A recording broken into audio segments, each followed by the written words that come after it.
जय हिंद, सभी को मेरा नमस्कार। तो आज हमारे साथ हैं आदरणीय अधिकारी, भर्ती या कर्मचारी बोल सकते हैं अपन उसको। इसके ऊपर जो भर्ती हुई है, शानदार सर का काम रहा है। देखो सर, दो चीजें होती है इसमें, सभी से ये कहूंगा कि अगर आप बहुत बड़ा काम कर रहे हैं ना, तो उन पे थोड़ा बहुत जो है वैचारिक मतभेद या ऐसे हो सकते हैं। तो उनको अपन ये नहीं कह सकते हैं कि भाई सामने वाला गलत है। अपने कोई भेद मतभेद है तो सर का पहली बार सर मेरे को ऐसा लगा है कि यहाँ पर आकर के हम डायरेक्ट बात हम अध्यक्ष साहब से इतनी फेस टू फेस और कर सकते हैं। इतने ग्राउंड लेवल के जो हमारे जैसे सोशल मीडिया इन्फ्लुएंसर हैं, उनको भी सर ने अलाउ किया। तो ये मेरे को इस टाइम लाइफ में बहुत बड़ी खुशी हुई है और सारे प्रश्न बिल्कुल हम करेंगे। तो सर थोड़ा सा आप सभी साथी जुड़े हैं तो थोड़ा सा संदेश हाँ, सभी को नमस्कार, सभी युवाओं को जय हिंद। और मुझे बहुत खुशी है कि मैं आपसे मुखातिब हूँ और मैं पूरी प्रयास करूंगा कि सारे जो सवाल मुझसे पूछे जाएं उनका मैं क्लियर आंसर दे पाऊँ, और जिसका मैं नहीं दे पाऊंगा मैं प्रयास करूंगा कि बाद में कभी उसको मैं बता पाऊँ। बिल्कुल सर, बिल्कुल सर। सबसे बड़ा प्रश्न जो कि अभी वर्तमान में बना हुआ है, और आदरणीय मुख्यमंत्री जी का भी उसके लिए धन्यवाद देना चाहेंगे, क्योंकि उन्होंने ही ये जो लागू किया या घोषणा करी है बजट में। सर चतुर्श्रेणी भर्ती बहुत बड़े पदों पे है, 54,000 पदों पे, और अभी वर्तमान में भी और बहुत सारी भर्तियां चल रही है। अभी आदरणीय मोदी जी आ रहे हैं 28 तारीख को, तो वहां पर भी इस नियुक्ति पत्र बांटेंगे। हो सकता है कि उनमें भी चतुर्श्रेणी में भी उनमें उधर सिलेक्शन हो जाए। बिल्कुल। तो ये तो अभी डिग्री में बच जाएगा, लेकिन सर जैसे नियुक्ति हो जाती है उसके बाद भी जैसे बहुत सारी भर्तियां हैं, उनके बच्चे 3 महीने में खाली कर देंगे, 1 महीने में खाली कर देंगे, तो नई भर्ती इतनी जल्दी नहीं आ पाएगी। तो हम चाह रहे हैं कि सर उसी 2 गुना की लिस्ट में से उन्हीं बच्चों का चयन हो जाए। तो इस पे सर आप और आप युवाओं के लिए थोड़ा सा सर, क्योंकि युवा चाहते हैं कि अलग राज्य सर जो प्रयास करेंगे ना, वो बहुत मजबूत प्रयास होंगे। नहीं, आपका बहुत बहुत शुक्रिया आपका मुझ में भरोसा जताने के लिए। तो अब जैसा आपने देखा होगा कि बजट में अनाउंसमेंट भी हुआ था, सरकार ने अनाउंसमेंट किया है कि अभी जो वेटिंग लिस्ट होगी उसका पीरियड बढ़ा के 1 साल कर दिया जाएगा, और जो कैंडिडेट्स बीच में छोड़ देते हैं सर्विस को 1 साल के दौरान में, उस सीट को भी उसको बैकलॉग में नहीं भेज के बजाय उसके ऊपर अपर सिलेक्शन करेंगे, वेट लिस्ट से लेंगे। तो ये बहुत ही अच्छा निर्णय सरकार ने लिया है और इसके लिए राज्य सरकार बधाई की पात्र है। इससे काफ़ी हद तक जो बेरोजगारी की समस्या है उस पर असर पड़ेगा, और उससे भी बड़ी बात यह है कि जो सरकार में खाली पद रह जाते हैं कई कारणों की वजह से, टेक्निकल कारणों की वजह से, वो भर जाएंगे और उसका व्यय का भी थोड़ा बचत होगी। लेकिन चूंकि ये भी निर्णय हुआ है, इसका इफेक्टिव डेट क्या होगी इसके बारे में अभी मुझे पूरी सूचना नहीं है। और आपने मुझे विज्ञापन भी दिया बच्चों ने कि ये इसकी चतुर्श्रेणी की भर्ती में लागू होना चाहिए वाला जो नियम है, तो उसके बारे में मैं आपको कंफर्म नहीं कर पाऊंगा। मैं चेक करूंगा डिपार्टमेंट डीओपी से कि भाई ये कब से लागू किया जाएगा, और क्या ये उन भर्तियों पर लागू होगा जो कि पहले ही जिनके एग्जाम हो चुके हैं, जिनके नोटिफिकेशन आ चुके हैं। और मैं आपको बताना ही चाहूंगा कि राज्य सरकार खुद ही चाहेगी कि जितना जल्दी लागू हो सके हो। यदि वो नहीं कर पाएगी जल्दी लागू, तो उसका कारण होगा सिर्फ इश्यूज लीगल इश्यूज की वजह से हो सकता है कि वो उसको तभी लागू कर पाए जो बाकी भर्ती इसके इस निर्णय के बाद आएंगी। मैं फिर भी प्रयास करूंगा मेरी तरफ से कि इसका जितना जल्दी लागू होने का इसका हो पाए तो अच्छा रहे। पहले कोई ऐसा नियम आपके ध्यान में है क्या, जो मतलब ऐसे बजट में घोषणा हो गई हो और वर्तमान जो भर्तियां चालू है, जैसे मान लो बजट घोषणा से पहले ही कोई भर्ती आ गई और उस पर ऐसा कोई लागू हो, ऐसा कोई नियम होता है कि हम सरकार पे या जो भी हमारे पब्लिक डोमेन में है उनसे हम निवेदन कर सके और दबाव बना सके कि अभी इस बड़ी भर्ती से लागू करें, ऐसा कुछ ध्यान में आपको? नहीं, जैसे अभी एक नियम था 6 महीने की वेटिंग लिस्ट को 1 साल बढ़ाने का, हाँ। तो वो उसी पर हमने क्लैरिफाई किया था। वो उस अनाउंसमेंट के बाद उन भर्तियों पर लागू होगा जिनका नोटिफिकेशन उस डेट के बाद में दिया जाएगा। पहले 6 महीने का वेटिंग लिस्ट था, उसको 1 साल कर दिया गया था, तो वो जो नियम है उसके बाद ही लागू होगा। तो ऐसा मेरा सोचना भी यही है, क्योंकि सरकार खुद ही चाहेगी जितना जल्दी लागू हो सके हो, मगर लीगल कारणों की वजह से होता है कि उसको वो जल्दी लागू ना कर पाए। तो उसको चेक करना पड़ेगा। हमारा प्रयास होगा कि यदि इस पर लागू हो जाए तो बहुत अच्छी बात होगी, सोने पर सुहागा हो जाएगा। जी सर। 4th ग्रेड पे तो काफी प्रश्न हैं बच्चों के।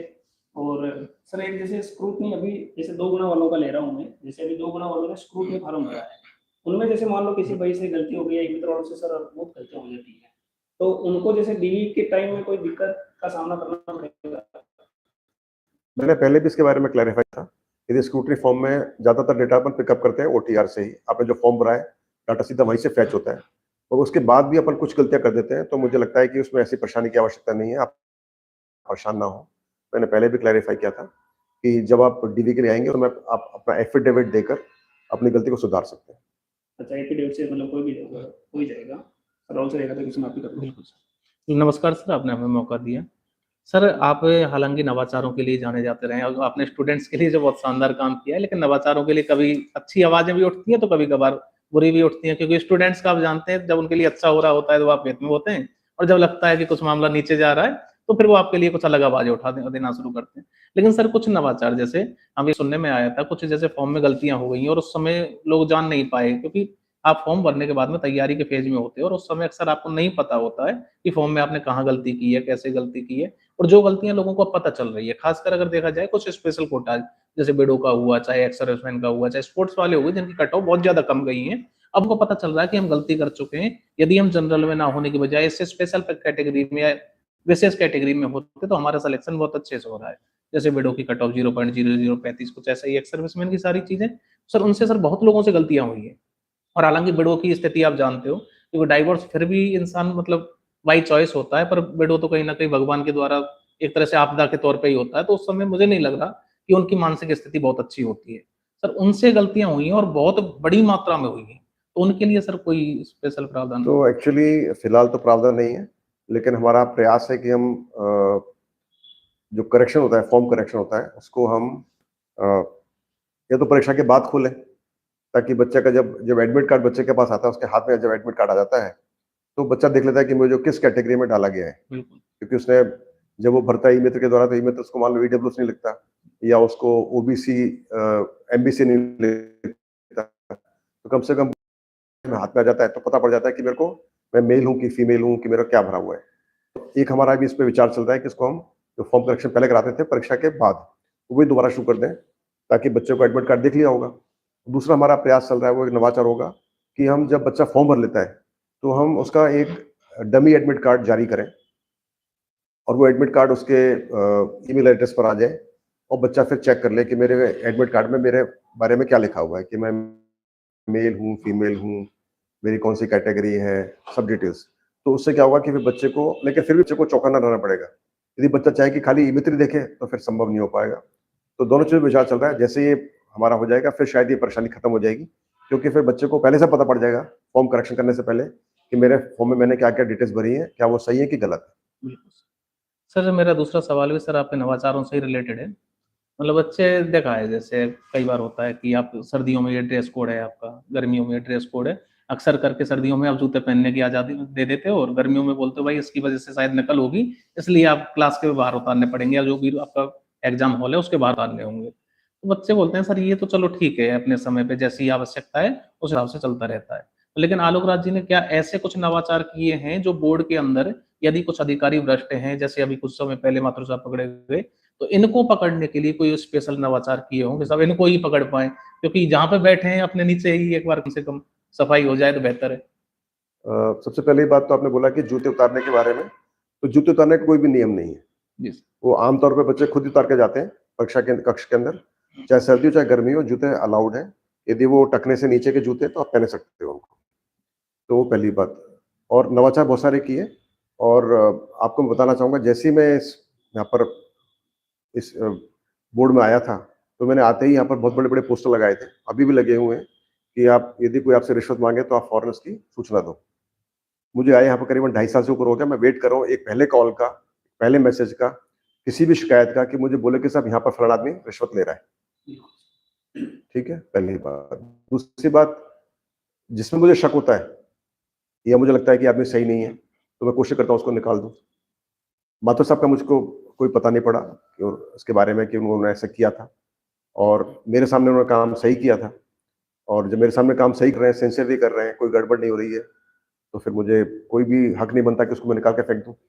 और पुराने केस में मुझे मालूम नहीं था कि उनका इसमें क्या रोल रहा था, और इस पूरी कार्रवाई को स्टार्ट करने में मेरा ही रोल है।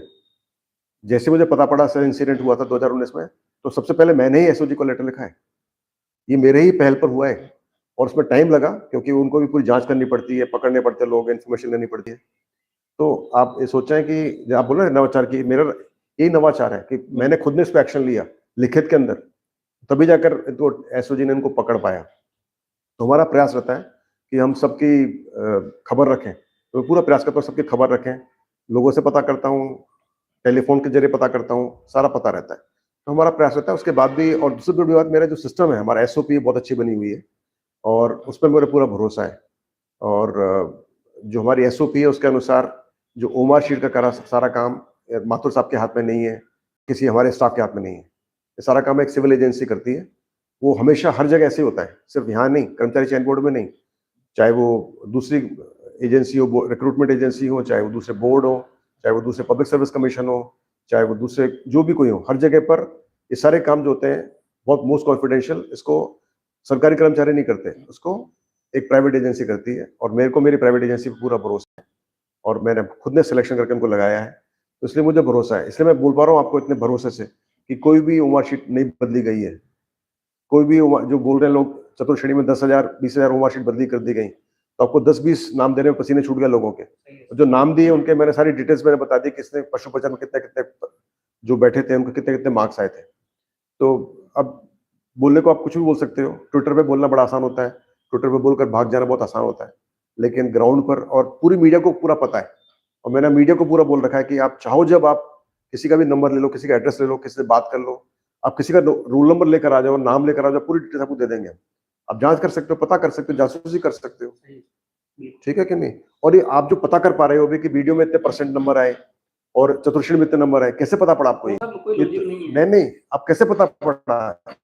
ये हमने नवाचार किया, आपको हमने उनकी मार्कशीट आपको दिखाई, हमने आपको उनके सबके रिजल्ट पूरे दिए, का रिजल्ट निकाला, वीडियो का सब बच्चों का रिजल्ट निकाला, उनके कितने मार्क्स आए, पोजीशन क्या थी, तभी तो पता कर पा रहे हो आप। ये तो हम ही तो बता रहे सारी आपको डिटेल्स। हम बता के फिर क्यों चाहेंगे करना? यदि हमको फर्जीवाड़ा करना होता, करवाना होता, तो हमें फिर नवाचार क्यों करते हैं? आपको पूरे मार्क्स देने का, डिटेल्स देने का, मेरिट बताने का, उमर शीट दिखाने का पूरा भरोसा है हमको। अभी कुछ दिनों में हम आपको उमर शीट देंगे जूनियर इंजीनियर एग्जाम की, जूनियर अकाउंटेंट एग्जाम की, आपके जो वीडियो एग्जाम था, पटवारी एग्जाम था, सबके हम आपको उमर शीट दे देंगे, आप जांच कर सकते हो। सर ओमार से रिलेटेड अभी जो टॉपिक चला इस पर मेरे को एक दो क्वेश्चन है सर। ओमार की जैसे आप पहले तो जैसे सर वो ब्लैक पट्टी लगा दी थी कि भाई साइन वगैरह हम नहीं करेंगे, उसमें सर फिर बाद में हमने लोगों को लगा कि यार थोड़ा साइन का ऐसा रहेगा कि वहाँ पर किसने साइन कर दी, मान लो ओमार कोई चेंज हो रही है तो वो तो अपलोड तो वहीं से होगी, तो इस पर हमने थोड़ा दबाव बनाया। तो आपका सर बहुत ही शानदार फैसला था कि आपने काली पट्टी हटा दी। अब कोई युवाओं के मन में ये नहीं रहा कि भाई आलोक राज जी सर किसी स्टाफ को या इस तरह या किसी को बचा दिया। आपका सर बहुत ही शानदार निर्णय रखा, आपने मतलब बहुत बढ़िया ये बात मानी। एक सुझाव है सर, अगर आपको उचित लगे तो उसको स्वीकार करना। इस भर्ती के लिए तो नहीं कहूंगा, नहीं तो अभी बहुत सारे बच्चे नाराज हो जाएंगे। आने वाली भर्ती के लिए कि जो सर ओमार वहाँ पर जो परीक्षा केंद्र होता है स्कैन कॉपी, उसमें भी सर एक थोड़ा सख्त नियम लागू किया जाए कि ये ओमार से जो स्कैन कॉपी आपको बच्चों को दी जाती है रीडेड कॉपी, ये आप हमेशा रखें जब तक आपका एक गुना में फाइनल सिलेक्शन नहीं हो जाता तब तक। क्योंकि डीबी प्रोसेस जो होता है ना सर, उसमें आप बच्चों के जो सारे डॉक्यूमेंट्स अपलोड करवाते हैं वो कार्बन कॉपी भी अपलोड करवा लो, उससे क्या होता है कि मैचिंग हो जाती है सर कि भाई हाँ ओरिजिनल कॉपी से कोई छेड़छाड़ तो नहीं करी किसी ने वहाँ। ऐसा सर थोड़ा सा अगर सुझाव हो तो डीबी भी हो जाएगा अच्छे से। मान लो उस बच्चे की उमर शीट खो जाए, फिर क्या करना पड़ेगा? तो सर वो अपन आप सर उसमें लिख रखा है। नहीं, आप बताओ फिर क्या उस बच्चे को अपन अपात्र कर सकते हैं घोषित? तो सर वो स्पेशल सर आप लिखेंगे ना तो कैसे हो जाएगी? नहीं खो सकती है ना, क्यों नहीं खो जाते? लोगों की तो पूरी प्रॉपर्टी डॉक्यूमेंट खो जाते हैं, उमर शीट क्यों नहीं खो सकती? एक बेरोजगार युवक की बेचारा इधर दर भटक रहा है, वो जगह जगह पढ़ाई कर रहा है, कोचिंग कर रहा है, क्यों नहीं खो सकती उमर शीट? एडमिट कार्ड साथ ले जाते हैं। नहीं, मान लो खो गई तो क्या करना? बस सीधे बता दो आप। यदि आपको लगता है कि उसको अपात्र कर देंगे, सारे बच्चे राजी होते हैं तो वैसा कर दूंगा। सर राजी है बच्चे नहीं होंगे, आप ये कहना सब आसान होता है। कुछ बच्चों की जो कॉपी जैसे मान लो कोई गाय भैंस खा जाती है सर, वो बच्चे कहते हैं नहीं लोग ऐसा है बेटा, ये उमर शीट जो होती है ना, एक डॉक्यूमेंट तो है, पेपर ही तो है, ये परीक्षा हो चुकी है, हमने तो दिया हुआ ही है। हमारी जो नोटिफिकेशन लिखा हुआ है कि इसको आपको सेफ रखना है अपने पास में, ये बाकायदा हमारा ऑर्डर है। पर सिर्फ ऑर्डर देने से काम नहीं होता, कल को मान लो बच्चे से खो जाए, वो फट जाए, कुछ हो जाए, बारिश में हो जाए, चूहा खा जाए, कुछ आ जाए, तो फिर उसको फिर अपात्र करोगे क्या? यदि अपात्र नहीं करोगे तो फिर आप उसका फायदा कुछ नहीं रखने का, बोलने का, है ना? इसमें एक और प्रश्न देखा गया कि सर बच्चों से ऊपर रोल नंबर क्या लिखते हैं, नीचे गोला अलग भर जाता है और बहुत सारों से शपथ गलत हो जाती है। जैसे मान लो XYZ कुछ भी हो तो इसमें कोई प्रावधान है क्या नंबर कटने के? ऐसा सर हम सुनते आए हैं, अभी तक ऑफिशियल हमको भी नहीं पता चला। सारी बातें पता होने की आवश्यकता नहीं है। हमारा प्रयास करते हैं कि हम हमारे बच्चों का जो ध्यान रखा जाए। इसमें नंबर कट सकते हैं, इसलिए आप सबसे अनुरोध है कि आप पूरा प्रयास। मतलब सर हालांकि आप नंबर काटते नहीं है, लेकिन फिर भी एक बार आप रोल नंबर पता कर लिए, सारे हमने स्कैन कर लिए, सारा रिजल्ट दे दिया, उसमें कोई इशू नहीं हुआ। बिल्कुल सर। तो एक बार एक जो जीटी परीक्षा हुई थी, जूनियर टेक्निकल असिस्टेंट परीक्षा, उसमें शिक्षक के सिग्नेचर भी नहीं थे और कर्मचारी सिग्नेचर नहीं थे, तो काफी बड़ा इल्जाम लगाया गया हमारे ऊपर कि अब सारी मार्कशीट बंदी हो जाएंगी और ये जानबूझकर किया गया, जबकि एक प्रिंटिंग मिस्टेक थी। और उसके बाद जीटी एग्जाम भी हो गया, उसका रिजल्ट भी हो गया और सब कुछ पता भी पड़ गया, हमको एक भी कंप्लेंट इसकी नहीं आई कि फलाने की मार्कशीट बदली हो गई या फलाने का सिलेक्शन नहीं हुआ। तो ये सब इल्जाम लोग लगाते रहते हैं और ठीक है, उनकी गलती नहीं है, क्योंकि वो उनको लगता है कि वास्तव में गलती हुई तो बोलना उचित भी है, और हमारा भी प्रयास होता है कि गलती को दोहराए नहीं। तो लेकिन हमेशा आपको मंशा देखनी चाहिए कि जो आदमी कर रहा है उसकी मंशा क्या है। गलती तो करते हैं, जब 100 काम करोगे तो 5 काम गलत भी होंगे, पर मंशा हमारी कभी गलत नहीं रही। नहीं सर, आपकी मंशा पे हमें कोई शक नहीं है, लेकिन सिस्टम एक होता है ना प्रोसेस के लिए सर, सारा काम आपके हाथ में भी नहीं हो सकता है। जैसे मान लो आपके स्टाफ इतने सारे हैं, आपके पास स्टाफ की कमियां भी हैं, हो सकता है कि कोई गलती हो जाए, मानवीय त्रुटि हो जाए, लेकिन हो सकता है कि कोई जानबूझ के त्रुटि भी करते लोग, वो चीज पे सर हमको शंका रहती है। बाकी आपकी मंशा पे हमें कोई शंका नहीं है। नहीं, मैं आपको बताना चाहूंगा कि जानबूझ के हमारे कोई भी आदमी ऐसा नहीं है स्टाफ के अंदर जो कि जानबूझ के गलती करेगा। जी सर। यदि गलती होती है तो मानवीय भूल होती है, लेकिन जिम्मेवार इसके लिए मैं ही हूँ, क्योंकि मैं चेयरमैन हूँ बोर्ड का। जी सर। तो चाहे कोई भी गलती करे, जिम्मेवारी मेरी है। जी सर। सर एक प्रश्न ये है कि जैसे 4th ग्रेड का तो हो गया है, 3rd ग्रेड के अंतर्गत जो अभी सर हमने शुरू से मुद्दा उठाया था, क्योंकि इसमें मेरे को कॉमन बहुत लगे थे, एसटीसी बीएड वाले जो बच्चे हैं वो काफी लॉन्ग टाइम से तैयारी करते हैं, एक भर्ती में नहीं हुआ, दूसरी में नहीं हुआ, तो उन्होंने सबने क्या हुआ, आजमाया किस्मत यहाँ पे 4th ग्रेड पे कि हमारा कहीं नहीं हो रहा तो 4th ग्रेड में हो जाए। तो सर नियुक्ति पहले हो जाएगी या मतलब रिजल्ट भी, या ऐसा थोड़ा सा होता है कि सीट कम नहीं हो आपका? देखिए, ऐसा होता है कि हमारा प्रयास होता है कि सीटें खराब ना हो। तो जैसे आपने देखा होगा वीडियो की परीक्षा हुई थी, हमने 1.5 महीने में उसका रिजल्ट निकाल दिया था। जी सर। तो हमारा ये प्रयास था कि रिजल्ट निकाल दो ताकि उसकी जो डीवी टाइम से हो जाए और जो पटवारी परीक्षा के बच्चे हैं उनको नुकसान ना उठाना पड़े, जी सर। और वीडियो के साथ में पटवारी इकट्ठा रिजल्ट जाए, इकट्ठी नियुक्ति हो जाए। लेकिन विभागों की अलग परेशानियां होती हैं, अलग चुनौतियां होती हैं, जिसको हम इसके बारे में बोलना मेरा उचित नहीं है। हर एक विभाग की अलग अलग चुनौतियां होती हैं, उनको डीवी कराना होता है, उनके पीएच कैंडिडेट्स की उनको जांच करानी पड़ती है, उनको डेट्स नहीं मिलती हैं जांच कराने के लिए, जो स्पोर्ट्स बच्चों को चेक करने के लिए उनकी जांच पूरी टाइम लगता है। तो उनकी अलग चुनौतियां हैं। उसकी वजह से कई बार जैसे वीडियो का भी डीवीएम को रिपोर्ट नहीं मिल पाई है, तो हम चाह रहे थे कि डीवी रिपोर्ट आ जाए तो फटाफट रिजल्ट निकाल दें, ताकि पटवारी के साथ में वीडियो वाले भर्ती भी साथ में उनको इकट्ठे हो जाए और सीटें खराब ना हो पटवारी की नहीं होती है। तो हमारा प्रयास होता है जितने जल्दी हो सके रिजल्ट निकाल पाए। तो अभी L1 L2 की भर्ती है, टीचर्स भर्ती, उसमें हमारा प्रयास होगा जितना जल्दी हो सके इसका रिजल्ट हम निकाल पाए, ताकि इन लोगों को पहले नियुक्ति मिले बजाय चतुर्श्रेणी के, ताकि उसमें सीटें खराब ना हो। और वैसे चतुर्श्रेणी की भर्ती में वैसे भी अपने पास टाइम बचा होगा वेटिंग लिस्ट ऑपरेट करने का, तो मुझे लगता नहीं कि ये L1 L2 की वजह से चतुर्श्रेणी के बच्चों को नुकसान होगा। सर L1 L2 से सर मुझे याद आ रहा है, आप जिस समय चेयरमैन बने ही थे तो एक केस चल रहा था क्वेश्चन मैटर से रिलेटेड L1 का, जिसमें आप स्वयं कोर्ट में उपस्थित हुए थे। उस समय सर मैंने आपकी शालीनता देखी सर, बहुत सम्मान हुआ उस समय, मतलब मन में होता है सम्मान, कोई कुछ चीजें होती हैं जो दिल को छू जाती हैं। तो शायद उस समय मैं कोर्ट में उपस्थित था, उस समय हम आपको मतलब जानते नहीं थे ऐसे आमने सामने, तो फिर इसलिए बहुत ज्यादा हो नहीं पाया। तो आपको ध्यान नहीं होगा, मुझे ध्यान है कि आप उपस्थित हुए थे, आप समीर जैन के सामने बैठे थे, बिल्कुल आगे के सेकंड रो में थे आप जी, मैं लास्ट में था सर उस समय। ओके। तो सर उस समय आप उपस्थित हुए थे क्वेश्चन मैटर पे, तो ये मतलब ये तो तय है कि आपको शुरू से इस चीज से अवगत है कि ये हर भर्ती में होता है, कोर्ट में क्वेश्चन जाते हैं, यहाँ से भी चेंज होते हैं। मतलब कोई भी भर्ती मुझे नहीं लगता कि फर्स्ट आंसर की और सेकंड आंसर की जो फाइनल आई है दोनों में बिना चेंज के शायद कोई पास आज तक हुई हो। लेकिन सर जैसे हमारे जो भी एक्सपर्ट हैं, तो एक्सपर्ट पे तो हमें भी शक नहीं है, आपको भी नहीं होना चाहिए। तो जो पहली आंसर की आती है और उसके बाद में सेकंड आंसर की जो फाइनल आंसर की होती है, दोनों का जो एक्सपर्ट व्यू है हमें लगता है कि स्टूडेंट्स के सामने रख देना चाहिए, जिससे ये कोर्ट ना जाके पहले ही दोनों का कंपैरिजन कर लें और फिर यहाँ पे फ्री हो जाए। क्योंकि बच्चा कोर्ट क्यों जा रहा है कि सर आपने चेंज क्यों किया वो बताओ। यही तो अभी जैसे अब जैसे 4th ग्रेड का है, कोर्ट के द्वारा नोटिस जारी हो चुके हैं बोर्ड को यहाँ का आपके लिए कि साहब आप जवाब दो कि आपने क्यों चेंज किए। तो ये बच्चा वहां पे पैसे खर्च कर रहा है, मतलब कितना बड़ा पैसे का खेल है ये आप समझ लीजिए कि यदि तो 50,000 बच्चा भी रेट लगा देगा बड़े आराम से, और यदि एक बच्चा 3,000 4,000 5,000 रुपए भी तो इसका जब गुणा करते हैं सर बहुत लंबा खेल है सर ये। और ये स्टूडेंट से 5,000 रुपए, वो भी एक गांव में रहने वाले बच्चे से जिसने 4th ग्रेड दिया है, जैसे कई बेड़ों महिलाओं का फ़ोन आया था मेरे पास, उनसे कैटेगरी गलत हो गई है। मैंने कहा बहन आप एक काम करो, आप कोर्ट चले जाओ। मैंने कहा आपका शायद हो जाएगा, मैंने कहा क्योंकि आपके पास वाजिब है, आपके पास डॉक्यूमेंट्स हैं, तो कोर्ट कर देगा मैंने कहा आपका, और फिर मैंने कहा बोर्ड भी मान लेगा कि कोर्ट के आदेश हो जाएँगे तो। सर स्थिति ये है सर, 5,000 रुपए नहीं है उनके पास देने के लिए। फिर भी एक स्टूडेंट इस आस में केवल रेट लगा रहा है कि हो सकता है 10 साल बाद काम हो जाए। तो सर हम ये बहुत ज़्यादा सिम्प्लीफाई कर सकते हैं। दोनों किसी एक्सपर्ट्स का व्यू क्या जारी रखा गया। आपको लगता है कहीं पर किसी पब्लिक सर्विस कमीशन में या किसी रिक्रूटमेंट बोर्ड में या यूपीएससी में जो सबसे पुरानी संस्था है, वो लोग डिक्लेयर करते हैं कि किसकी वजह से डिलीट किया गया और पहले उसका एक्सपर्ट का क्या व्यू था? कर्मचारी चयन बोर्ड तो 10 साल पुराना ही है।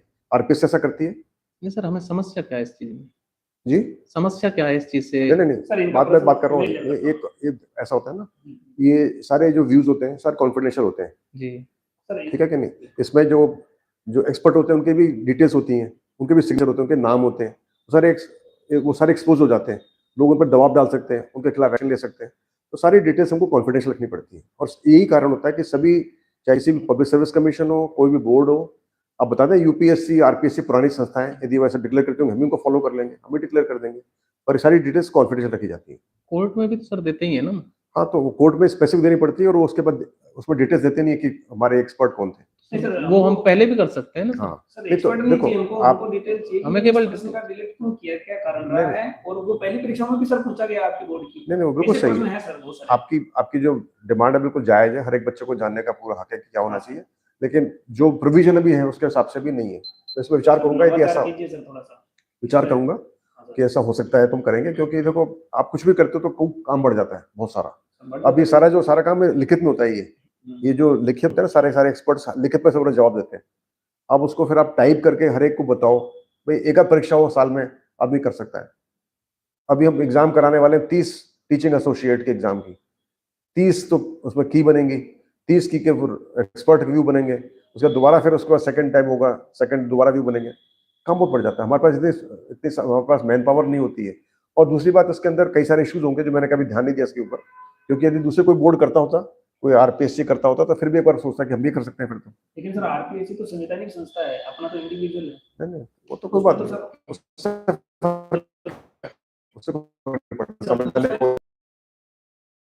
नहीं, नहीं, इसका देखो प्रोसीजर सबका सेम है, प्रोसेस सारा सेम है, इस बात का फर्क नहीं पड़ता कि वो क्यों नहीं करें, क्यों नहीं कर सकते, वो भी कर सकते हैं यदि ऐसा होता होगा तो। विचार करूंगा मैं, यदि लगेगा ऐसा कर सकते हैं तो सोचूंगा इसके ऊपर, पर मुझे थोड़ा डिफिकल्ट लगता है क्योंकि इसमें बहुत ज्यादा काम बढ़ जाएगा। फिर हर एक आप बड़ी डिटेल्स को आप टाइप करो, उसको फिर आप बताओ, क्योंकि आप उसका सिग्नेचर बता नहीं सकते कि कौन सिग्नेचर है, कौन एक्सपर्ट है, तो काम काफी सारा बढ़ जाएगा। लेकिन बहुत सारे बच्चे आपकी भर्ती परीक्षा में प्रश्न पूछा गया उसी को, जैसे वो वाला क्या सीन है सर? क्या चीज? जैसे कर्मचारी चयन बोर्ड की परीक्षा में आज के 3 साल पहले कोई 5 साल पहले प्रश्न पूछा गया है, उसी को उस टाइम क्या ऑप्शन माना, अभी क्या ऑप्शन मान रहे हैं? हाँ देखो, बात उस समय और पुराने हम ऐसे कंपेयर नहीं करते। जो हमारे एक्सपर्ट होते हैं उनको बताते नहीं भाई इस सवाल पहले 2012 में पूछा गया था, उसका आंसर ये था, फिर 2018 में पूछा गया आंसर ये था, ये हम बताते थोड़ी कोई, हमें पता ही नहीं होता। अब मुझे कैसे पता होगा कि 2018 में कौन सा सवाल पूछा गया था? नहीं सर, लेकिन नहीं, आप समझो मेरी बात, समझो आप समझो मेरी बात, आपकी बात समझ गया मैं, आपकी दुविधा परेशानी समझ गया, बच्चे की परेशानी दुविधा समझ गया मैं तो कह रहा हूँ सीधी सी बात, मेरे पास ऐसा कोई सिस्टम नहीं है जो मैं चेक करके बताऊं कि 2018 में पूछा गया था क्वेश्चन, उसके वर्डिंग्स क्या थे, उसके ऑप्शन क्या थे, मुझे पता होता ना, मैं चेक करता हूँ ना, मैं उसमें इंटरफेयर करता हूँ। क्वेश्चन सीधे एक्सपर्ट के पास जाता है, वो चेक करता है कि इसका आंसर क्या होना चाहिए, वो आंसर देता है, उससे कोई इसका बायस नहीं कि पहले पूछा गया तो ए देना पड़ेगा। अरे भाई एक गलत तो क्यों देना पड़ेगा? मान लो किसी ने पहले गलती की तो दोबारा गलती दोहराई क्यों? तो जो उसको लगता है सही है उसका आंसर वही देता है वो।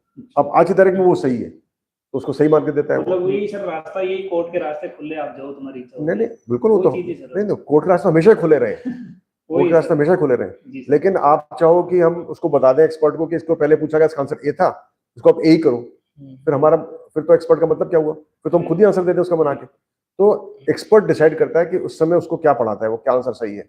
और ऐसा कई बार होता है कि जो बुक में लिखा तो उसको एक्सपर्ट सही नहीं मानता कि भाई बुक में गलत प्रिंट कर रखा है, गलत उसमें आंसर दे रखा है, ये पुराने एडिशन के बुक है, नए हम ऐसे पढ़ाते हैं, फिर अपने हिसाब से आंसर देता है वो, और हमको मानना पड़ता है और मानना भी चाहिए। ये तो एक्सपर्ट बनाने का मतलब हुआ। प्रिंटिंग मिस्टेक भी हो जाती है बुक्स में, प्रिंटिंग मिस्टेक भी कई बार होती है, कई बार अलग बुक में अलग अलग वर्जन लिखा होता है, एक ही शब्द को अलग अलग किताबों में अलग अलग तरह लिखा होता है, तो लेकिन एक्सपर्ट बताता है हम इसको ये पढ़ाते हैं, हम उसको सही मानते हैं, हम उसे को दे देते हैं फिर, है ना? बिल्कुल सर, ये बात तो सर आपकी सही है कि एक्सपर्ट इसीलिए रखते हैं क्योंकि सबके अपने-अपने काम हैं। आप एज़ ए चेयरमैन आपका अपना काम है, एक्सपर्ट का अपना काम है, तो वहाँ पे एक्सपर्ट का व्यू ही चलेगा। लेकिन सर 2 साल पहले एक प्रश्न आया है, क्योंकि हिंदी में को ये हमें भी स्टूडेंट्स को भी समझ में आता है, हमें भी समझ में आता है कि कौन-सी चीज़ बदल सकती है, कौन-सी नहीं बदल सकती। ऐसे ही सर इस बार 4th ग्रेड में बदला गया है। आप बोल रहे हैं सर एक्सपर्ट का काम है। हो सकता है एक्सपर्ट या तो उस समय गलत थे या आज गलत है। हाँ, कोई ना बिल्कुल। कोई सर तो एक तो गलत है। लेकिन सर ऐसी जब कंडीशंस होती हैं, ऐसी स्थितियाँ आती हैं, तो सर आपको नहीं लगता जो एक्सपर्ट्स हैं उनकी विश्वसनीयता कहीं न कहीं एक नीचे आती है, हाँ उनकी सर। विश्वसनीयता पे खतरा होता है और फिर एक्सपर्ट की विश्वसनीयता जैसे ही नीचे आती है, सर बोर्ड पे सवाल उठते नहीं, हैं नहीं, फिर बिल्कुल सही सीधे-सीधे। है, ये हमारी प्रॉब्लम है, इसको मैं कुछ सॉल्यूशन बता नहीं पाऊँगा और इसमें कोई डाउट नहीं है कि एक्सपर्ट उस समय गलत हो सकता है या भी गलत हो सकता है, वो हो सकता है बिल्कुल। सर एक लाइब्रेरियन के बहुत सारे मैसेज आ रहे हैं बच्चों के, काफ़ी टाइम से आपके मीम्स भी बनाकर डालते हैं एक्स के ऊपर, तो इस पे थोड़ा-सा आप बता दीजिए कि अभी भी रिपोर्ट नहीं आई है, क्या लेट होने का कारण नहीं, है? नहीं, मैंने बता दिया आपको, मैंने कई बार बता दिया इसके बारे में। विभाग भी चाहता है, विभाग हमको 5 बार रिक्वेस्ट कर चुका है, लेटर भी दे चुका है कि साहब इसका रिजल्ट निकाल दीजिए, लेकिन हमने रिजल्ट रोका हुआ है, जानबूझ के रोका हुआ है। क्यों रोका हुआ है? हम तो सैकड़ों रिजल्ट निकाल चुके हैं, इसका क्यों रोकेंगे? आप सोचो जरा, विचार भी करना मन में, हमारी क्या मंशा हो सकती है? हम क्यों रिजल्ट रोकेंगे? सही है सर, हमको इससे क्या फायदा होने वाला है? सही है। हमारी मंशा सिर्फ ये है कि इस रिजल्ट को निकालने के, हम रिजल्ट निकाल दें, बिना प्रोविजनल की लिस्ट क्लियर किए हुए, बिना जो जांचे हुए कि सारे बच्चे क्लियर हैं। फिर क्या होने वाला है?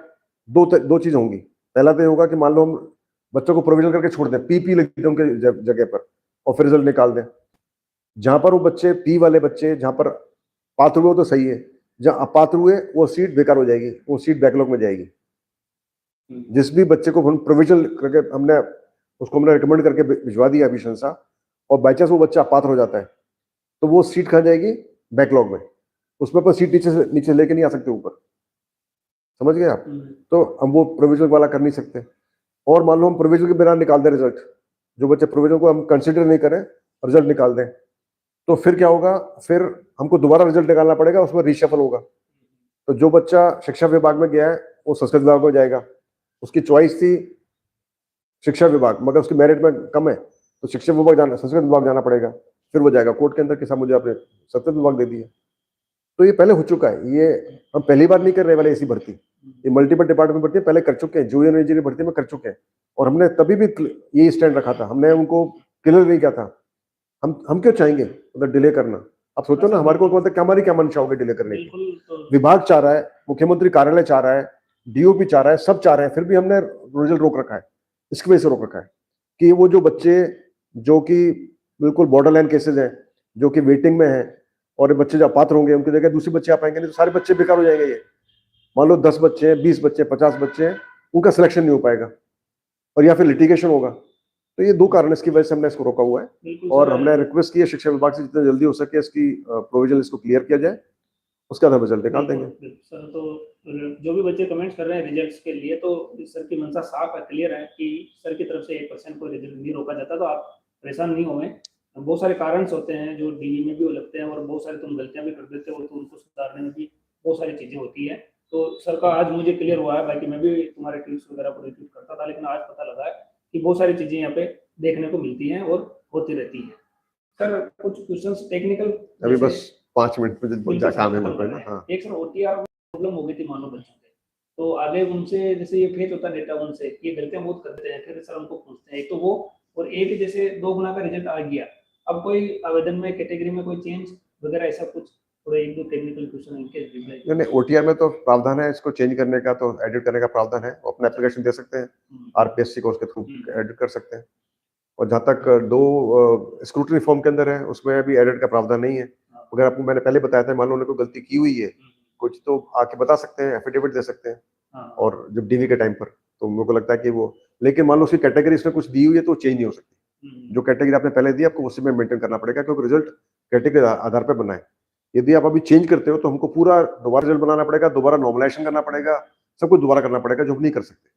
इसलिए आपको आपकी कैटेगरी में ही देखा जाएगा, यदि आप उस कैटेगरी में नहीं हो तो आपको उससे मुश्किल होगी। और सर एक रीट की जो आंसर की है, रीट के नहीं कह रहा हूँ मैं सर, सबका एक मेरा भी डाउट रहता है सर, 1-1 2-2 महीने लगा देते हैं रीट आंसर, मतलब कोई भी आंसर की में, फिर भी आंसर की में कमी आती है सर, डिलीट पर्सन मिलते ही हमको, तो ये इतना सर टाइम लगाने का कारण? इसका कारण ये है कि क्वेश्चन पेपर हम नहीं बनाते, एक्सपर्ट्स दूसरे होते हैं। हमको वैलिडेशन करना पड़ता है कि जो आंसर की बनाई है वो सही है कि नहीं, और उसके बाद भी उसकी कमी रह सकती है, बिल्कुल कोई डाउट नहीं है इसके अंदर, क्यों नहीं रह सकती, क्यों नहीं रह सकती कमी। नहीं रहती है, इसलिए हाँ कह तो रहे हैं कि हाँ तो तो रह थोड़ा सकती है। फास्ट दे दो, फिर वो कमियां नहीं नहीं, सुधारते आप रहे देखो तो। ना कितना फास्ट किया है हमने।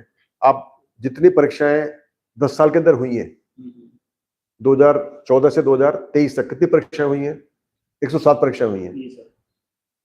1,38,000 बच्चों की भर्ती हुई है, 1,38,000। और हमने 2024 2025 2 साल और 2026 अभी जनवरी के अंदर इन सबको मिला के 130 परीक्षा करा दी है, और 1,28,000 बच्चों की भर्ती के एग्जाम करा दिए। तो अभी ये बिना फास्ट कैसे हो गया ये? आप सोचो जरा, जितना काम 10 साल में हुआ उन्होंने 2 साल में करने का प्रयास किया। अब उसमें की वैलिडेशन का हमने साइमल्टेनियसली कर रहे हैं। आप देखो कितने एग्जाम कर रहे हैं, तो टाइम लग रहा होगा, जो भी कुछ हो रहा होगा, लेकिन फिर भी देखो पूरा पूरा प्रोसेस कितना फास्ट हो गया है, तभी तो कर पा रहे हैं सब कुछ हम ये। बिल्कुल तो सर। आप हम हमारी तरफ से प्रयास कर रहे हैं जितना हो सकता है, जितना जल्दी करने का है। आप देखो ना वीडियो भर्ती में कितना जल्दी हमने रिजल्ट निकाला, कैसे निकाला, हमारा प्रयास है। हम ऑनलाइन का इस्तेमाल कर रहे हैं, मल्टीपल लोगों का इस्तेमाल कर रहे हैं, मल्टीपल टीम का इस्तेमाल कर रहे हैं, पूरा प्रयास कर रहे हैं। फिर भी आप 100 काम करेंगे तो 5 काम गलत होंगे, क्वेश्चन गलत बनेंगे, कुछ क्वेश्चन डिलीट होंगे ही होंगे, ये सब चीजें रहती हैं। पर यदि डिले हो रहा है इसमें की बनाने में, तो क्या ओवरऑल प्रोसेस में डिले हुआ? बताओ कौन सी वाली भर्ती जो डिले हो रखी है? सही है सर। पहले जो भर्ती आप कहते थे पंचवर्षीय योजना होती थी, ऐसे बोलते थे बच्चे मेरे को, बिल्कुल सर, ऐसा हर भर्ती पंचवर्षीय योजना होती है। अब नहीं है। अब बताओ कौन सी भर्ती जो पंचवर्षीय योजना है? नहीं है सर। बिल्कुल। सर हम सभी यहाँ पे आ रहे थे तो उससे पहले सभी बच्चों का एक ही निवेदन था आपसे कि एक तो ये जो 1 वर्ष वाला वेटिंग रूल है इसका आप मतलब जितना हो सके सपोर्ट करें, क्योंकि यहाँ से लागू नहीं होगा, सरकार के स्तर पे लागू होगा, वो हम सबको पता है। इसके अलावा जितनी भी प्रक्रियाधीन भर्तियां हैं इनको 4th ग्रेड से पहले केवल मतलब ये नहीं रिजल्ट दे दिया, ज्वाइनिंग का कोशिश किया जाए, क्योंकि यदि बच्चे को ज्वाइनिंग नहीं मिली तो वो 4th ग्रेड ज्वाइन करेगा सर, ये तय है। क्योंकि बच्चा एक दिन का भी रिस्क नहीं लेता है सरकारी नौकरी पे, कल को पता नहीं क्या हो जाए। ज्वाइनिंग से पहले बच्चा मानता नहीं कि हाँ मैं सरकारी नौकरी में हूँ। और फिर 4th ग्रेड में तो ऐसा भी कुछ नहीं है कि यदि ये छोड़ देता है तो इसको कुछ ना कुछ पैसे देने पड़ेंगे, या होते हैं फाइन चार्जेस जो होते हैं ट्रेनिंग वगैरह के, तो इसमें तो ऐसा अभी कुछ नहीं है, बच्चे बड़े धीरे से छोड़ेगा इसको। तो इससे पहले इन सबको ज्वाइनिंग करके क्लियर करा दिया जाए सर। जो हमारा प्रयास हमारे हाथ में जो होगा हम जरूर करेंगे, जितना हमारा बन सकेगा। लेकिन डॉक्यूमेंट वेरिफिकेशन विभागों के हाथ में होता है, हम उसको कुछ नहीं कर पाते, और जब तक वो नहीं होता है तब तक हम उसका रिजल्ट नहीं निकाल सकते। तो डॉक्यूमेंट वेरिफिकेशन होना बहुत जरूरी है।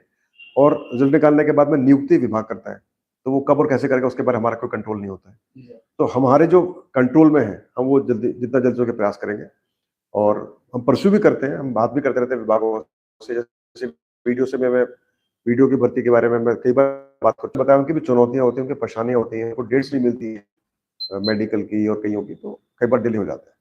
एक लास्ट सर सुझाव है, एक सुझाव तो सर मेरा कार्बन कॉपी वाला बिल्कुल आप स्वीकार करना, उसको बच्चे रख लेंगे सर। एक दूसरा सुझाव सर ये है कि जैसे कोई भी भर्ती, जैसे मान लो मैं एक 21,000 पदों पे भर्ती का उदाहरण दे रहा हूँ 2021 का या 2022, कोई भी मान लो सर, लास्ट तक बच्चे को ये नहीं पता चलता कि अभी भी इसमें कोई वेटिंग की है या सीट आने वाली है या कितनी सीटों पर रिजल्ट रुका हुआ है। तो जो सर मैंने एक साइकिल देखा है आपका, जो अपने RFSSB की साइट होती है कि सबसे पहले फॉर्म भरो, फिर उसके बाद एग्जाम एडमिट कार्ड, वैसे 10 या 12 कुछ स्टेप मैंने देखे हैं। सो उसमें एक लास्ट में एक स्टेप भी इसमें वेटिंग या अभी कितनी पेंडिंग रिजल्ट निकल चुका हो, इतना पे बाकी है सर। ये थोड़ा सा बड़ा रहता ही है कि दिमाग में कि अभी भी मतलब और वेटिंग आ सकती है। जैसे रीट 2021 वालों को भी अभी भी उम्मीद है, 2022 वालों को भी उम्मीद है कि भाई अभी भी ये भर्ती पूरी नहीं हुई है, अभी भी कुछ ना कुछ रिजल्ट रुके हुए हैं। ठीक है, देखो प्रयास करते हैं कि यदि हम उसका कुछ अपडेट दे सकें इस तरह से। हाँ सर, इसके ऊपर थोड़ा सा हो जाएगा। ठीक। तो बहुत बहुत धन्यवाद सर आपका, हमारे साथ जुड़े आप। और बाकी सर मैंने पहला अध्यक्ष से देखा है, जो हमको भी हमारे जैसे सर, हम तो जैसे छोटा मैं तो इन्फ्लुएंसर हूँ, हमारे जैसे लोगों को भी आप अलाउ करते हो, ये चीज़ मेरे को बहुत अच्छी लगी। और आप मतलब एक्स के ऊपर मेरा ही नहीं, आप सभी का देते हैं रिप्लाई, और वो चीज़ मेरे को बहुत अच्छी लगी सर। आप सोशल मीडिया पे एक्स पे कनेक्ट हैं, और हम तो यही कहेंगे कि सर आप जैसे मान लो यहाँ पे कार्यकाल होता है तो आपका बढ़ता रहे, और बाद में भी अगर आप चले जाए तो हम आपसे टेक्निकल कोई प्रॉब्लम या कुछ होगी तो हम आपसे जरूर एडवाइस लेंगे। और आपका सर ये दिल से धन्यवाद। जो भी 15 लाख 20 लाख परीक्षाओं में बैठते हैं ना हर भर्ती में, वो सब भी आपको कहते हैं, कभी भी छोटी मोटी सर कभी हो जाती है, जैसे मान लो ट्विटर पे आप उसका बुरा नहीं मानते, बाकी तो ब्लॉक कर देते हैं। जैसे आप भी चाहो तो हमको ब्लॉक कर सकते थे, हम क्या कर लेते, लेकिन सर आपने उसको बुरा नहीं माना और आप हमसे जुड़े रहते हैं। और हो सकता है हम हमारे कोई सुझाव छोटे मोटे बच्चों जैसे भी आपको लगे तो भी आप हमको बच्चे समझ के माफ कर देते हैं। तो ये चीजें जो इंटरेक्शन हुई ना सर, इन चीजों से काफी मतलब मैं सोच नहीं सकता इतना प्रभाव पड़ा है, और बेरोजगारों को भी बहुत फायदा मिला है। बहुत सारे कोर्ट जाने से रुके हैं, बहुत सारे मतलब पैसे लगाने से, बोर्ड आने से रुके हैं। जैसे हम आ गए तो आज इतने सारे प्रश्न सर जैसे मैंने किए, तो मतलब बहुत सारे बच्चे यहाँ आते ना, बाहर आते, उनका किराया लगता, रहने खाने का लगता, रूम किराया लगता, इतने सारे उनके पैसे हमने बचाए। तो ये आपकी वजह से हुआ सर, ना मेरी वजह से हुआ, ना किसी से, आपकी वजह से। तो मैं सर स्पेशल थैंक यू देना चाहूंगा आपको, बहुत बहुत दिल से धन्यवाद। आप ऐसे युवाओं के लिए आप काम करते रहें और आप हमारे दिल में हमेशा जगह बनी रहेगी सर। बहुत बहुत धन्यवाद सर। Thank you. लास्ट कोई संदेश सर आप देना देखो, संदेश ये है कि आप कोई छोटे मोटे इन्फ्लुएंसर नहीं हो। यदि आप अपनी जिंदगी के अंदर 2-4 बच्चों को भी इन्फ्लुएंस कर सकते हो, उनको आप सही रास्ते पे ला सकते हो, उनको आप अच्छा नागरिक बना सकते हो देश का, तो आप बहुत बड़े इन्फ्लुएंसर हो। और मैं आप सबको बहुत शुभकामना देता हूँ। आप यहाँ पर आए, आपने इतनी तकलीफ उठाई और आपने इंटरव्यू लिया, और अब ये इंटरव्यू आप बाकी लोगों को दिखाएंगे, तो मुझे पूरी उम्मीद है कि इससे जो मन में भ्रांतियां हैं वो कम होंगी, और मैं पूरा प्रयास करूंगा जो आपने बातें बताई, सुझाव दिए, उस पर कुछ ना कुछ अमल करने की। सर Thank एक you so और much. लास्ट छोटा सा इसमें कि जैसे हम इन्फ्लुएंसर हैं, बहुत सारे हमारे पे आरोप लगाते हैं कि आपकी वजह से ये भर्ती रिजल्ट रुक गया, आप ये कर रहे हो, आप इस मुद्दे पे आवाज नहीं उठा रहे हो। तो सर इस पे भी एक छोटा सा आप बता दीजिए, हमारी वजह से कोई भर्ती रुक सकती है कि सर? देखो, ऐसा होता है कि जब आप कुछ भी आप काम करते हो, तो आप तैयार रहना चाहिए जिम्मेवारी लेने के लिए। जी सर। तो आप यदि इन्फ्लुएंसर हो, आपके पास फॉलोअर्स हैं, लोग आपको देख रहे हैं, तो आपको जिम्मेवारी तो उठानी पड़ेगी, आपको आरोप तो सुनने पड़ेंगे। जी सर। तो आरोप प्रत्यारोप इल्जाम तो सुनने ही पड़ते हैं, तो इसलिए उससे घबराना नहीं चाहिए, डरना नहीं चाहिए। और जब भी आप अच्छा काम करते हो, सच के रास्ते पे चलते हो, आपको बहुत लोग पत्थर मारेंगे, आपको बहुत गालियां भी देंगे, वो चाहेंगे कि आप वहां से हट जाओ, आप रास्ता छोड़ दो। सही है। मगर आदमी वही सक्सेसफुल होता है जो कि वो चलता रहता है और घबराता नहीं है और डरता नहीं है। तो आप भी बिल्कुल डरो मत, आप चलते रहो, और लोग बोलते रहेंगे, और जितने मुद्दे बात हो, जितने लोगों का काम है कुछ कहें, सब बताऊं तो मेरे जो पिताजी हैं वो भी एक्स सर्विसमैन है सर। अरे वाह, हाँ, आर्मी से रिटायर्ड है, राजरफ से हैं। अच्छा, तो फिर कहीं ना कहीं जो फौजी लोग होते हैं उन मन में क्या है, बहुत ज्यादा सम्मान का भाव होता है। और फिर मेरे पिताजी तो जीडी से हैं, तो उन्होंने क्या है, भोले वाले इंसान होते हैं, उन्होंने क्या है, मार्केट इतना देखा नहीं होता है, वहीं पे रहे होते हैं। तो कोई भी चीज करने से पहले मतलब 5 बार फोन करना, पूछना, मतलब वो एक स्वभाव है बहुत अलग तरीके का। तो फौजियों के लिए मतलब बहुत ज्यादा सम्मान हो जाता है जी। सर, इस नाते भी मतलब बहुत ज्यादा सम्मान है। फिर इसके बाद मिलने के बाद में जो सकारात्मक ऊर्जा महसूस होना, हमारा सर काम होता है, चाहे हम टीचर हों, टीचर के लिए चलो हम अपनी एक सब्जेक्ट पढ़ाते हैं, तो ठीक है, हमारा वो बस वहां तक एक काम है, क्योंकि हमें आता है, हम अपने यूट्यूब चैनल के माध्यम से जितना फ्री हो सकता है हम पढ़ा देते हैं, हमारा कोई और इससे ज्यादा कुछ नहीं है। इसके बाद में जो सही सूचना देना होता है या सही जानकारी देना होता है, वो भी मुख्य काम है। मतलब टीचर कम, शायद यूट्यूबर और इन्फ्लुएंसर बहुत ज्यादा हो रखे हैं हम लोग, ये वास्तविकता है सर आज की। टीचर तो कम शाम के 2 घंटे हैं शायद, बाकी टाइम तो सच बोलने वाले हैं। लेकिन सर हम जब भी सच बोलते हैं ना, तो सच शायद बहुत कम लोगों के लिए अच्छा होता है, क्योंकि कोई भी वैकेंसी में बहुत कम बच्चे होते हैं जिनका सिलेक्शन हो रहा होता है। 1000, 2000, 3000, 5, 10,000 जो भी वैकेंसी होती है, बाकी तो विपक्ष में ही होते हैं सर। उस समय सर वीडियो के नीचे जब भी हम देखते हैं कमेंट्स, मतलब जिस प्रकार के होते हैं, लेकिन सर आप इतना सच बोल के कैसे फेस करते हो इनको? कोई ट्विटर से लेकर और कहाँ तक सर, मतलब क्या क्या नहीं बनाया सर आज तक लोगों ने आपका। और आपने सर कभी गुस्सा नहीं किया है, ये क्या राज है सर?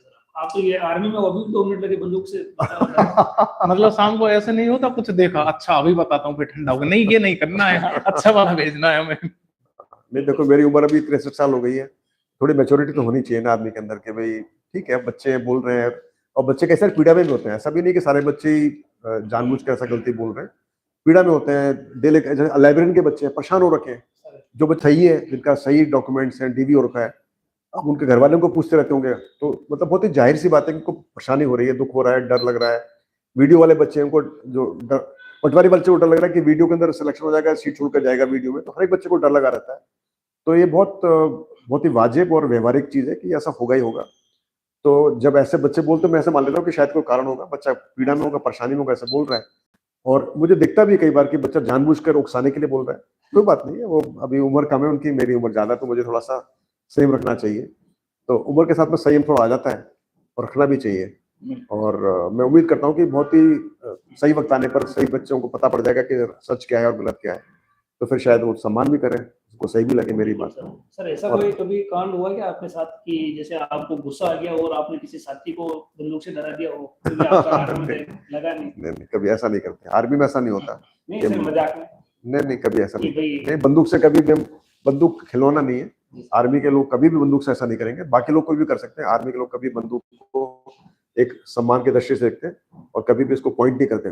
बात डराने की भी छोड़ दो, जो राइफल की जो मजल होती है, मजल यानी कि इसमें जो संगीन होती है, संगीन की दरवाजा हिस्सा होता है, उसको कभी पॉइंट नहीं करते आपकी तरफ में, हमेशा है तो आकाश की तरफ होगी, या और किसी तरफ होगी, पॉइंट करना ही, चाहे उसमें एम्युनिशन हो चाहे नहीं हो, ये बहुत बड़ा जुर्म है।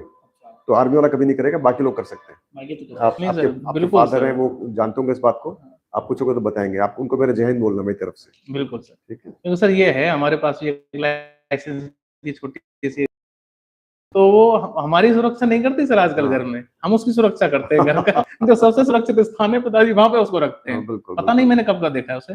सर आपने जैसे ही हम आए, आपने एक बहुत अच्छी चीज पूछी सर, दिल को छू लेने वाली चीज है कि किस प्रकार से हम ये जो गड़बड़ियां हो रही हैं या भ्रष्टाचार हो रहा है, इन सारी चीजों को रोक सकते हैं सर। सर ये जो चीज है सर कि एक बोर्ड का अध्यक्ष होने के नाते इतने लंबे समय से आप अध्यक्ष हैं और लगातार इस चीज को खोज रहे हैं कि किस प्रकार से हम इन चीजों को रोक सकते हैं। सर ये कार्य आपका सर बहुत सराहनीय है। और ये बात मैं सर शाम को यदि यूट्यूब पे लाइव आऊंगा या मतलब जब भी आऊंगा, तो मैं बोलूंगा कि बोर्ड के अध्यक्ष साहब जब तक आलोक राज जी हैं तब तक आपको टेंशन लेने की कोई जरूरत नहीं है। इसके अलावा सर जो भी कुछ विचार होंगे, जिस भी माध्यम से होंगे, हम आप तक सर पहुंचाते रहेंगे। जैसे अभी मैंने एक बताया कि कम से कम यदि कुछ क्वेश्चन चेंज हो तो कम से कम उनके तो कम से कम जवाब या जो बोर्ड एक्सपर्ट्स के व्यू है वो पेश कर दिए जाएं। जैसे 2-4 क्वेश्चन जो चेंज होते हैं, उनके प्राथमिक आंसर की और सेकेंडरी आंसर की दोनों ही नहीं तो सर का अच्छा कंपेयर था कर लें कि लोग। रिवाइज रिजल्ट निकाला इन्होंने, इनको पता लग गया था सर। हाँ, वो रिवाइज रिजल्ट वो निकाला शानदार आपने, था। जैसे ही आपको पता चला। बहुत तो लेकिन कम से शानदार कम 2-4-6 क्वेश्चन जो चेंज किए जा रहे हैं, डिलीट किए जा रहे हैं, उनके प्राथमिक आंसर की और सेकंड आंसर की दोनों जारी कर दिए जाएं, बच्चे अपने आप कंपेयर कर लें। क्योंकि सर एक बच्चा यदि वर्ष में 4 वैकेंसीज देख रहा है और एक भर्ती में 5,000 दे रहा है सर, 20,000 का एक गरीब परिवार पे बर्डन जा रहा है। सर बोर्ड, मुझे नहीं लगता कि बोर्ड को इतना ज्यादा बर्डन आने वाला है सर। ठीक है, विचार करेंगे इसके। बिल्कुल सर। ओके सर, बहुत बहुत धन्यवाद। नमस्कार सर। थैंक यू बेटा, जय हिंद। बिल्कुल सर, जय हिंद सर।